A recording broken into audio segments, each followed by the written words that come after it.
जो रणनीति अभी तक रही है, अभी तक क्या कर रहे थे वो? हीरोज बना रहे थे, हीरोज आइकॉन बना रहे थे, बुरहान वानी। आज क्यों छुप छुप के वॉर कर रहे हैं?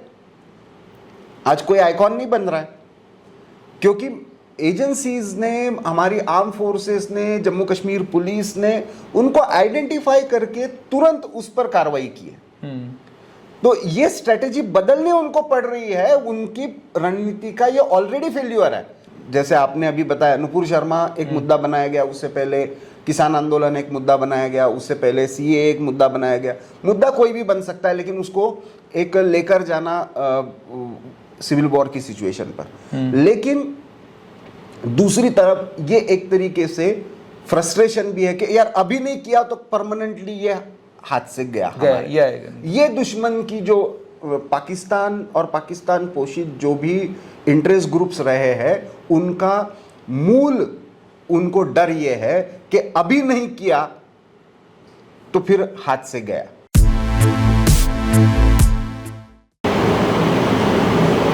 ऑर्गेनाइजर के संपादक मेरे साथ हैं प्रफुल्ल के। तो प्रफुल्ल जी, आप 5 अगस्त 2019 के बाद वाले जम्मू कश्मीर में हैं। बहुत सारी अनाउंसमेंट्स और प्रोनाउंसमेंट्स हुई थी कि तिरंगा हाथ में उठाने वाला यहाँ नहीं मिलेगा। फिर ये भी कहा गया था कि लावा है, किसी भी वक्त फट जाएगा। फिर ये भी कहा गया था कि खून की नदियाँ बहेंगी, ये होगा वो। जम्मू कश्मीर आए, कुछ दिखा ऐसा? देखिए, ये तो पहले से ही पता था कि ये हवा बनाई गई है, एक हवा क्रिएट किया गया है 370 के नाम पर, स्पेशल स्टेटस के नाम पर। कॉन्स्टिट्यूशनली तो ये कभी था ही नहीं। और अब यहाँ की जम्मू कश्मीर की जनता ने ये प्रूव कर दिया है कि ये ग्राउंड पर भी कहीं नहीं है। ठीक। बल्कि मुझे बड़ा आश्चर्य हुआ, ये नेशनली भी, दिल्ली में भी बहुत किसी ने चलाया नहीं। जम्मू कश्मीर में तो लोगों ने तो महसूस किया, लेकिन मीडिया में किसी ने शायद इतना बोलने की हिम्मत नहीं की। कुछ लोग दबे आवाज में आज बोलने लगे यार ये पॉलिटिकल लीडरशिप यहाँ की हवा बनाने वाली, खून की नदियां बहेगी, कोई तिरंगा उठाने वाला नहीं रहेगा, स्पेशल स्टेटस निकाल के तो देख लो, ये कहने वाले जब डिटेंशन में थे तो शांति थी, ऐसा कहने वाले अब कुछ मिल गए मुझे। ठीक। देखिए, एक अच्छा, ये बात भी अब जम्मू कश्मीर के लोग कहते हैं कि डिटेंशन में थे तो शांति थी, अब बाहर आए हैं तो थोड़ा बहुत फिर से ये बढ़ गया है। देखिए क्या है कि जम्मू कश्मीर के बारे में मिस इन्फॉर्मेशन और डिसइंफॉर्मेशन कैंपेन के आधार पर जिस तरह की राजनीति हुई पिछले 70-75 वर्षों में, उसने सबसे बड़ा नुकसान यदि किसी का किया, देश का तो हुआ ही। हमारी सेना का बहुत बड़ा शक्ति यहाँ पे लग गई, बहुत सारे लोगों का बलिदान हुआ, लेकिन सबसे ज़्यादा नुकसान जम्मू कश्मीर के लोगों का हुआ। ठीक। भारत का संविधान, बाबा साहब अम्बेडकर का संविधान, जिन अधिकारों को, जिन सारे प्रावधानों का इस कॉमन मैन को सेंटर में रखते हुए जो सोचा गया था, उससे जम्मू कश्मीर की जनता को वंचित रखा गया, कुछ फैमिलीज के इंटरेस्ट के लिए। ठीक। मुझे लगता है कि जम्मू कश्मीर के सामान्य जनता को ये रियलाइज हो गया है। ठीक है, पाकिस्तान ने भी बहुत सारा इन्वेस्टमेंट किया है जम्मू कश्मीर में, तो वो अपनी मूवमेंट को जिंदा रखने के लिए, टेररिज्म को जिंदा रखने के लिए अपने तरफ से प्रयास करेगी।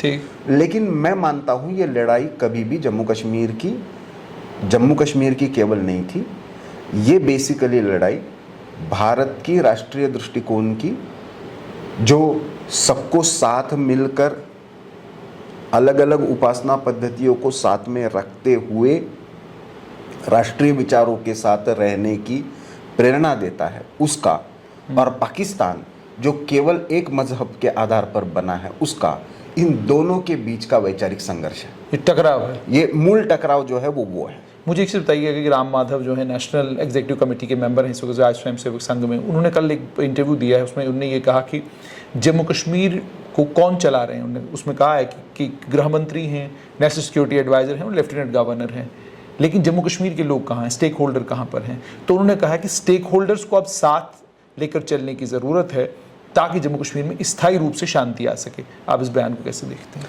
देखिए, यदि आप ये कहते हो कि कुछ फैमिलीज जो कश्मीर सेंट्रिक थी वही सारे स्टेक होल्डर्स है, तो शायद मुझे लगता है कि आपको नज़रिया बदलना पड़ेगा। आने वाले समय में पॉलिटिकल प्रोसेस मुझे लगता है शुरू हो गई है, डिलिमिटेशन की प्रोसेस शुरू हुई है, और आने वाले वो तो खत्म हो गई, अब उसमें इलेक्टोरल रोल्स बनना और इस आधार पर चुनाव की प्रक्रिया में आगे बनना, ये सारा शुरू हो जाएगा। तो मुझे लगता है एक बहुत बड़ा इसमें बदलाव आएगा। लेकिन आप चाहे इन्वेस्टर समिट देख लो, आप चाहे देख लो कि चाहे डेवलपमेंट ओरिएंटेड जो भी काम हो रहा है यहाँ के एडमिनिस्ट्रेशन को साथ में लेते हुए, या बीडीसीज के चुनाव हुए, वो उसमें कौन आया है? एक नई तरह की लीडरशिप, एक नया तरह का बॉटम अप अप्रोच मुझे लगता है गवर्नेंस का जम्मू कश्मीर में डेवलप होने लगा है। आने वाले समय में इसके पॉजिटिव रिजल्ट जरूर दिखेंगे, एक नई तरीके की लीडरशिप दिखेगी, नए तरीके के स्टेक होल्डर्स भी जिनको अभी तक सुना ही नहीं गया था, ये सुनने का मौका ही नहीं दिया गया था, वो शायद हमको सुनने को मिलेंगे। तो मुझे लगता है हम श्रीनगर अनंतनाग की कुछ फैमिलीज को हम जम्मू कश्मीर के स्टेक होल्डर ना माने। आज जम्मू के भी लोग बोलने लगे हैं, अलग अलग संगठन जो नॉन पॉलिटिकल है उनके भी वॉइसेस पहुंचने लगे हैं। ये प्रोसेस है, हमको इसको प्रोसेस की तरह, क्योंकि एक तरीके से मान लो 60-70 वर्ष की सो कॉल्ड स्पेशल स्टेटस के नाम पर जो डिस्क्रिमिनेशन हुआ था, ह्यूमन राइट्स का वायलेशन हुआ था, मिस गवर्नेंस हुआ था, मिस इन्फॉर्मेशन कैंपेन, उससे निकलकर अब नई तरीके की राजनीतिक प्रक्रिया शुरू हो गई है। तो उसके रिजल्ट्स दिखने में थोड़ा सा टाइम लगेगा, लेकिन पीपल सेंट्रिक गवर्नेंस पहले के मुकाबले बढ़ा है, ये जम्मू कश्मीर के लोग भी मानते हैं। तो कब तक लगता है आपको जम्मू कश्मीर में चुनाव हो जाएंगे? और अगर आपको उस पर आपका कोई अपना विचार नहीं है, लेकिन क्या आप ये समझते हैं कि चुनाव करा दिए जाने चाहिए, जम्मू कश्मीर की अपनी सरकार होनी चाहिए?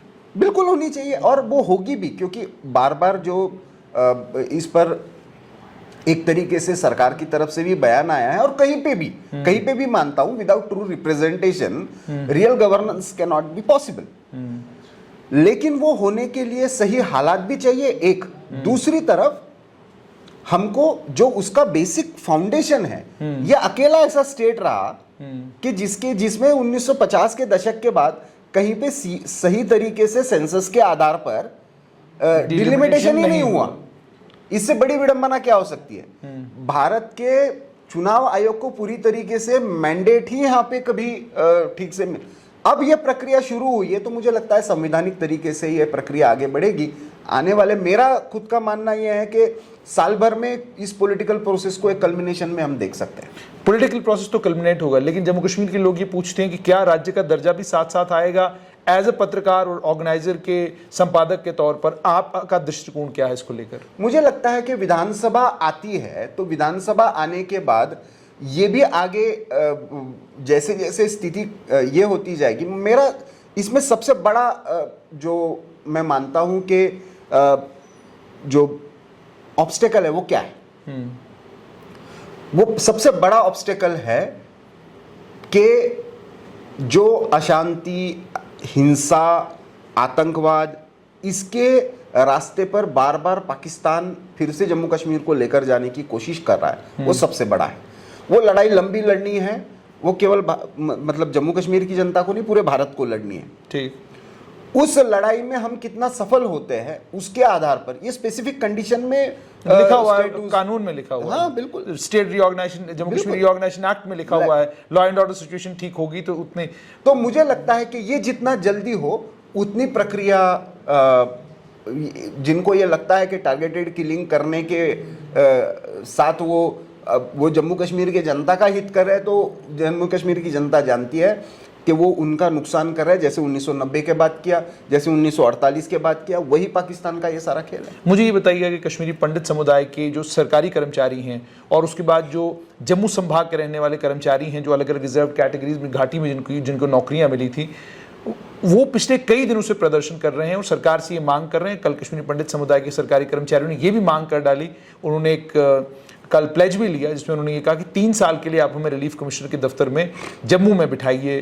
जम्मू संभाग के कर्मचारी भी कहते हैं वहाँ पर हालात ठीक नहीं है, हमको जम्मू बिठाइए। क्या इस समय जो स्थिति है और जिस निर्णायक मोड़ पर इस वक्त आतंकवाद के खिलाफ ये जंग पहुँच चुकी है, क्या आपको लगता है कि सरकार को चाहिए इन सरकारी कर्मचारियों को वापस जम्मू लाना? देखिए, उनकी तो व्यक्तिगत कंपल्शन जो है वो समझ सकते हैं, हर एक को अपने अपनी जान की, परिवार की जान माल की फिक्र होती है, लेकिन ये निर्णायक लड़ाई है जैसे आपने कहा, और वहां से भागना ये आतंकवादियों के मंसूबों को एक तरीके से सफल करना है।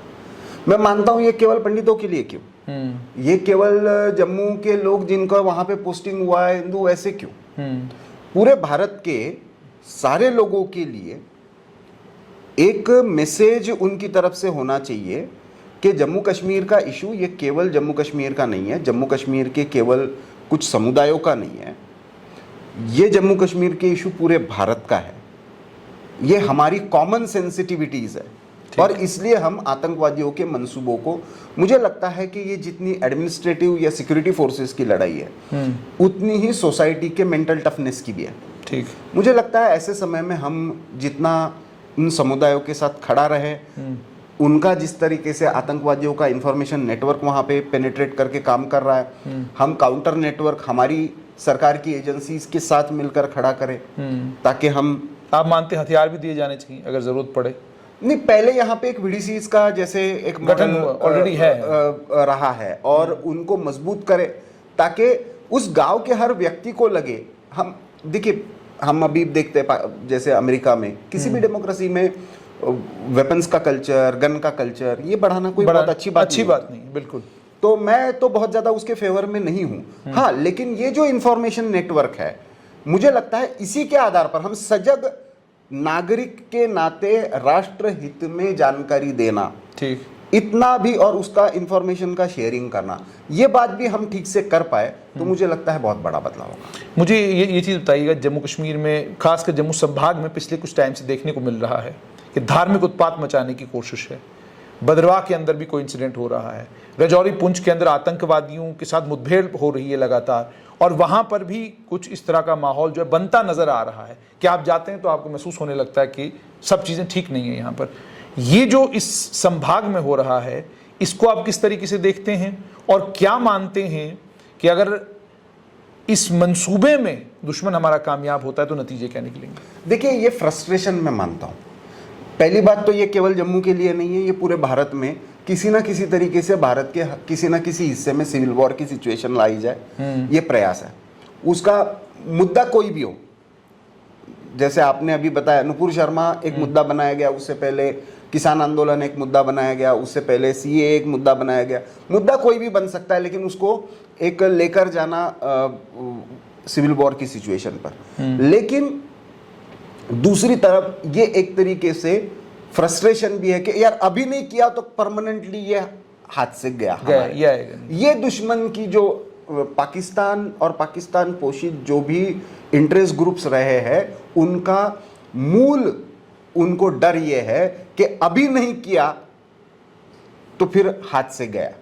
तो इसलिए किसी तरीके से 2024 के चुनाव से पहले कुछ तो अड़कम में कर दो, और मुझे लगता है कि यही वो गलती कर रहा है, क्योंकि इसके कारण जम्मू कश्मीर की जनता के हित के विरोध में वो काम कर रहे हैं, ये तो दुनिया में प्रस्थापित हो ही जाएगा। ठीक, उसके साथ साथ उनकी जो रणनीति अभी तक रही है, अभी तक क्या कर रहे थे, वो हीरोज बना रहे थे, आइकॉन बना रहे थे, बुरहान वानी।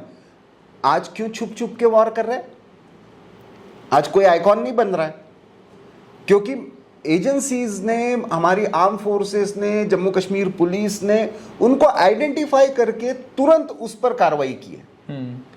तो ये स्ट्रेटेजी बदलने उनको पड़ रही है, उनकी रणनीति का ये ऑलरेडी फेल्यूर है। ये तो आउट ऑफ फ्रस्ट्रेशन वो कर रहे हैं कि अब जम्मू संभाग में भी इसके कुछ ना कुछ रिपरकशंस देखे जाए, ताकि हमारा प्रेजेंस है, अभी भी हम आतंकवादी कोई भी गतिविधि कर सकते हैं, ये दुनिया को दिखा सके। अंत में मुझे ये बताइएगा कि संकल्प दिवस तो हो गया जम्मू में, संकल्प दिवस के बाद प्रफुल्ल जी, क्या आपको लगता है कि समय आ गया है कि पाकिस्तान के कब्जे वाले जम्मू कश्मीर को लेकर अब मिलिट्री लेवल पर सोचना शुरू करना चाहिए, या आपको लगता है कि चाइना को ध्यान में रखते हुए फिलहाल समय नहीं है? नहीं, मैं मानता हूं कि जब हम किसी भी ऐसे विषय की बात करते हैं, संकल्प दिवस की भी हमने बात की, तो उसकी भी एक प्रोसेस थी। हमने इंटेलेक्चुअली, लीगली, हिस्टोरिकली उस मुद्दे को 35A को 370 को ठीक से समझा, उसके बारे में पूरे समाज में, पूरे देश भर में एक जन जागरण चला, उसके लीगल डायमेंशंस को पर काम हुआ, और तब ध्यान में आया कि वो जितना लगता है उतना मुश्किल तो है नहीं। पीओजेके का जो मामला है उसमें मिलिट्री डायमेंशन जब सही समय आएगा तो आएगा ही, आएगा ही। और उसमें मुझे नहीं लगता, आएगा ही, एक समय आएगा वो आएगा ही। और मुझे नहीं लगता इसमें कहीं पे चाइना को बहुत ज्यादा डरने की, सोचने की चाइना के बारे में जरूरत है।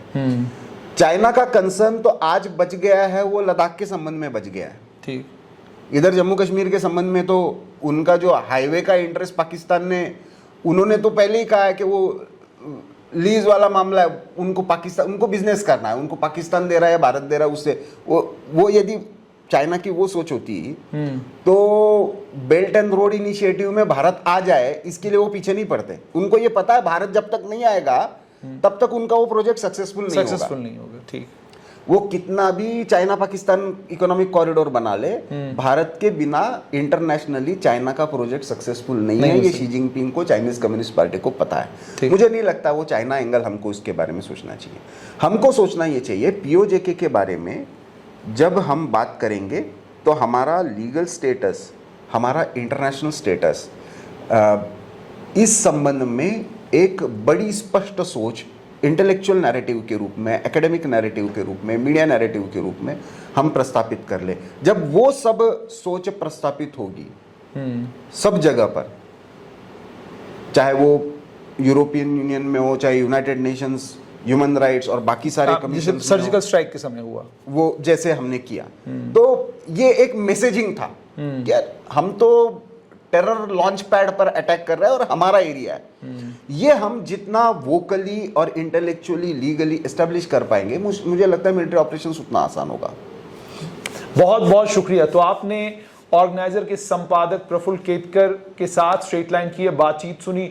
बहुत कीमती बातें इस इंटरव्यू में ऑर्गेनाइजर के संपादक प्रफुल्ल केतकर ने कही हैं, और ये बात भी कह दी है कि पाकिस्तान के कब्जे वाले जम्मू कश्मीर को लेकर सोचना है, उससे पहले पूरी दुनिया में एक माहौल खड़ा करना है, जिस माहौल में पूरी दुनिया ये हमारा क्लेम एक्सेप्ट भी करे और हम जो करें उसको भी एक्सेप्ट करें।